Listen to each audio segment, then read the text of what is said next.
capacidade de saber matemática. É uma coisa que se repete.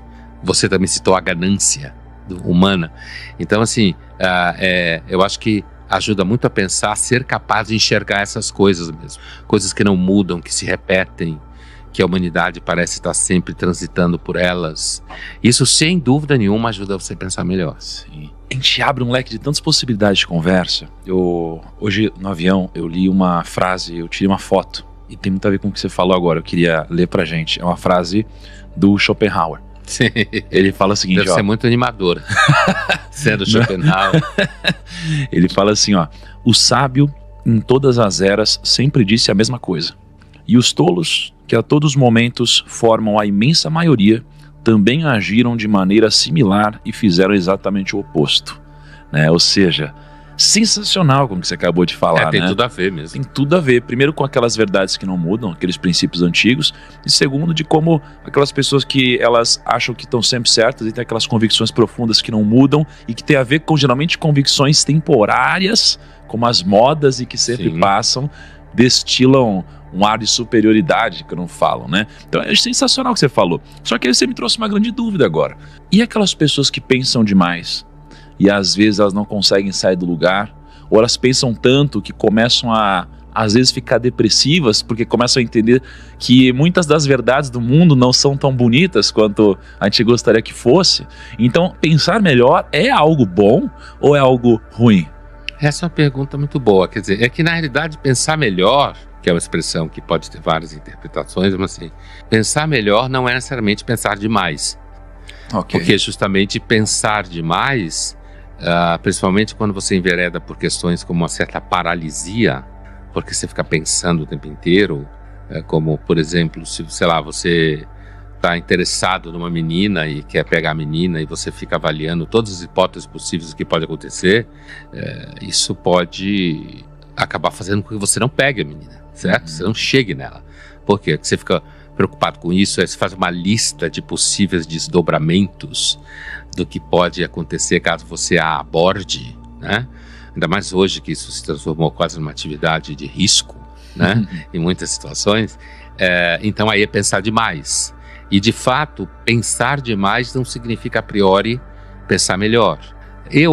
Uma das coisas que eu acho mais interessante na filosofia e muitos filósofos é perceber que às vezes você não deve levar tão a sério o que você pensa, pelo simples fato que você pode estar errado.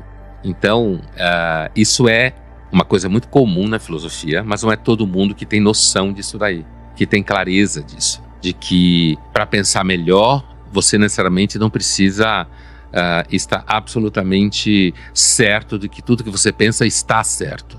É por isso que um ramo da filosofia, desde a Grécia, deságua naquilo que a gente chama de ceticismo, que é uma forma de pensamento que põe em dúvida a própria segurança do pensamento e leva muito em conta hábitos, costumes, experiências sedimentadas, né, do que a humanidade já teve, as pessoas teve, ou mesmo você ou eu tivemos na vida. Agora, não há dúvida que, quando você pergunta, pensar melhor faz bem? Pensar melhor é bom?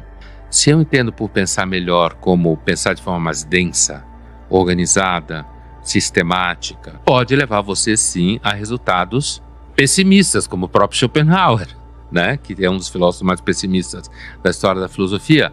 Pode levar você a uma percepção negativa da realidade. E isso, de fato, muitas vezes é relacionado, mesmo ao longo da história da filosofia ou a história da medicina antiga, a um certo temperamento melancólico, como sendo um temperamento que tem muito a ver com a prática filosófica, ou a prática do conhecimento, né? Então tem essa suspeita a qual você fez referência, ela ronda a filosofia, assim. E então, assim, às vezes, né, a gente pensar mais realmente não significa que estamos pensando melhor. Sim. Quando eu olho para a minha área, né, vou chamar de minha área, né, a área do dinheiro, né, existe uma evidência de você pensar melhor, que é você, por consequência dos atos que são consequência de um pensamento superior ou mais rápido, você tem mais resultado financeiro. Então, isso aqui é a evidência de que eu pensei melhor, né? Eu acho que essa ação vai subir, acho que aquela vai subir. A minha subiu mais, eu pensei melhor. Você acertou. Né? Eu acertei. Se isso perdurar, né, numa quantidade N de vezes, né? Porque às vezes pode ser também um acaso, né? Sim. Então, assim, isso aqui é uma evidência de que eu pensei melhor. Mas, indo para um campo mais amplo, sobre pensar melhor, o que poderia ser uma evidência de que o meu esforço em pensar mais está se transformando em pensar melhor? O que é uma evidência de que eu tenho um pensamento melhor agora e não que eu perdi simplesmente meu tempo me esforçando para pensar mais e não cheguei em nenhum lugar?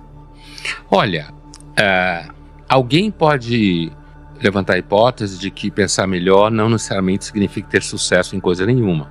Isso também é uma coisa que a filosofia reflete, né? Às vezes, inclusive, uma pessoa pode ter dedicado a vida ao pensamento, ter morrido pobre, não ter sido reconhecido, e depois de 100 anos alguém tropeçar numa obra desse sujeito e perceber uma grande conjunto de ideias, e esse sujeito ficar famoso depois de morto. Né? Então, na filosofia isso já aconteceu algumas vezes. Significa que, de repente, aquele pensamento que ele teve como pensar melhor, o critério de você poder empiricamente dizer que o que ele pensou foi considerado como um pensamento de valor para o mundo do pensamento, pode vir depois que ele está morto. E ele, enquanto vivo, não usufruir do que se entende por sucesso naquilo que você faz. Reconhecimento, no mundo que a gente vive hoje, dinheiro em grande medida, né? Alguma forma de poder no espaço que você vive, espaço para a realização de alguns sonhos, de alguns projetos, né? Pensando nisso tudo aí como um conjunto de elementos que caracterizariam o sucesso do seu pensamento em filosofia ou qualquer outra área. Então, a evidência